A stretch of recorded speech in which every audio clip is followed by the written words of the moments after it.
Welcome back to Summoner's Choice, where you, the community, got to choose Hercules to be added to Marvel Contest of Champions. And we're following the process every step of the way. Now, last episode we talked about animation, visually bringing Hercules to life. Today, we get a sneak peek into how champion design is done. And to help us understand that process better, we've got Kabam Broccoli on deck to explain how he designed Hercules. Let's check him out. Kabam Broccoli, super excited to have you in the house today, and I'm super excited to see what you've done with Hercules from the last time that we talked, and I'm sure the community is pretty excited as well. Absolutely, I'm super excited. Hercules has been through a bit of a journey. I tried a lot of different things, a lot of different iterations, but I'm super happy with the direction he's moving in. I'm super excited to share with you guys kind of the goals of how he's moving and what the plan is for this character. All right, so you laid out some initial goals in episode 1. Has any of that changed since our last conversation? So with all characters, I like to keep my core goals fairly in place and try to have them not move too much, but there have been a few I've tried to push a little bit. One of the big goals I had was I didn't want to do any kinds of armor breaks or furies or anything like that. I wanted Hercules to feel a little bit different from other cosmics. I did actually experiment with that a bit because it's hard to make a cosmic who doesn't use those things. However, I actually found a way that I'm pretty proud of that he doesn't actually need to use those. So that goal kind of changed for a bit, but now it's kind of fallen back to where it was. So we do like to experiment and try different things with the goals, but ultimately I did actually end up sticking with the original goals with Hercules. So he's still in that exact same spot, which is really cool. Well, that is just awesome. And so what I want to know is, how did you start your journey with Hercules? What was your process in terms of research or taking his lore and translating that into abilities? That's a really good one. It's one of my favorite parts. I think every part of design's favorite for me. They're all really cool. But for the lore part of it, just digging into each of these characters is a lot of fun. I usually start with like some research. So I'll go online, I'll just look at Wikipedia, I'll look at different websites, I'll see what is this character known for. Hercules, there's a couple big beats, and I like to kind of go for those big beats. And some of those for him were, he's known for doing the 12 labors of strength. And one thing we told players when we were first building Hercules and pitching him is that we wanted him to ramp up. And I thought, that's cool, 12 labors, he can complete 12 things, a little ramp up, some kind of cool mechanic there. We also have links to Marvel comic websites, or we can go look at some comic stuff. Also just getting into the comics and seeing what is Hercules all about in the comics. So not just what is he known for, but what does he actually do? He uses maces, he uses different weapons, but he's mostly known for hand-to-hand combat and his immortality. So I really wanted to kind of lean into that kind of Hercules hand-to-hand combat type of character. Now that all sounds really great. And I want to know if the community had any influence on how you created this champion or how you designed his abilities. Definitely. This is the community's champion. We've always said this is their toy. They voted it in. We wanted to make it as accessible as possible for those players. We also wanted really skilled players to be able to take this champion and just do crazy stuff with them. So his baseline kit, we're trying to make it fairly accessible, fairly straightforward. We want to give players that really high skill ceiling that a really good player can pick up this character. They voted in, it's their toy, and just take it to the next level, just some crazy bonkers stuff. Now, we have a pretty locked-in base set of inputs in Marvel Contest of Champions. How challenging is it to come up with something new and engaging when you were creating Hercules? That's a great question, Dave. That's a hard one.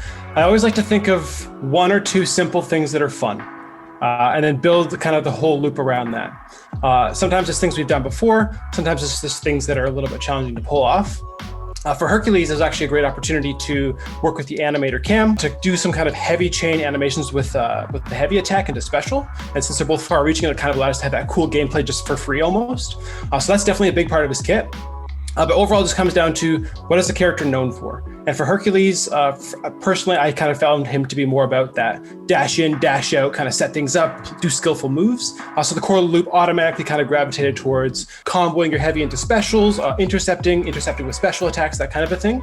And then once we find something that's really fun at its core, we just kind of build the loop around that. So can you tell me a little bit about the design review process once you've actually come up with your idea? Absolutely. So we'll take our thoughts and our plans from our brainstorm with the animators and with the artists and from Wikipedia research. We'll kind of put it together into a theory of a kit. What does he do every single moment of the fight? He does this into this into this. We kind of put together a little flow chart of how that might look. And then we take that kind of theory design and we run it by the other champion designers. And everyone kind of has a turn just going around a table and just saying like, hey, I think this could be a problem, or this looks really cool. Let's try to do more of that. We all get feedback on that kind of core design. And then we'll take that design, we'll iterate on it a few times, do a couple more design reviews, and we'll start prototyping some of the mechanics. And that's where we start to see, like, is this mechanic actually fun? In theory, it sounded really cool, but now is it actually fun? We start trying those there, and then if they are fun and all the theory looks great, we'll take those and start building it as an actual play testable item. And then we'll start taking it out, and now that all the theory's in place and all the core loops are in place, we can actually play it in real content and see how it actually feels in MCoC. Has there ever been a point where you've gotten all the way to that end process and then just go, you know what, not working, man? Absolutely.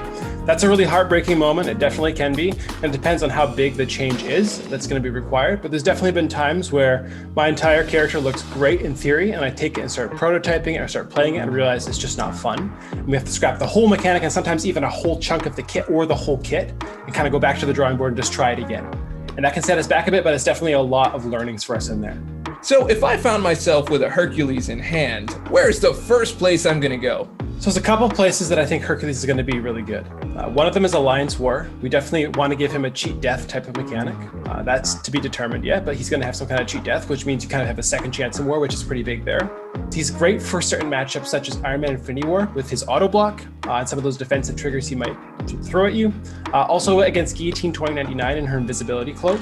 And there's also some cases where the AIs may be playing more passive, and Hercules actually has some new abilities that he's going to let you kind of play with the AI a bit more friendly, which is going to be really powerful in some certain matchups as well. So what do you hope summoners will be able to achieve with Hercules? Are there any flexes that you are hoping they'll do? No pun intended. There's definitely one big flex I'm trying to put into Hercules, also no pun intended. Thank you for that, Dave.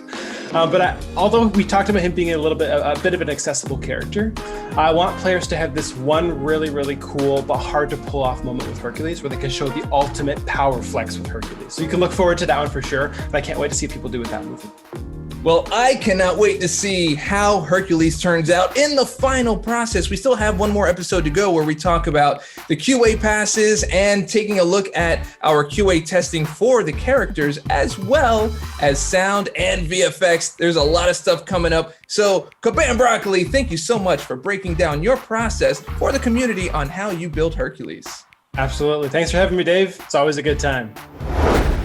Well, there you have it, Summoners. Hercules is getting real, and he's almost here. Make sure to tune in next time where we get to talk about character art QA, balance passes, sound design, and VFX. You don't want to miss it. And if you liked the video and want to see more, go ahead and click subscribe, click like, comment, and share. And remember, we'll see you in the Battle Realm.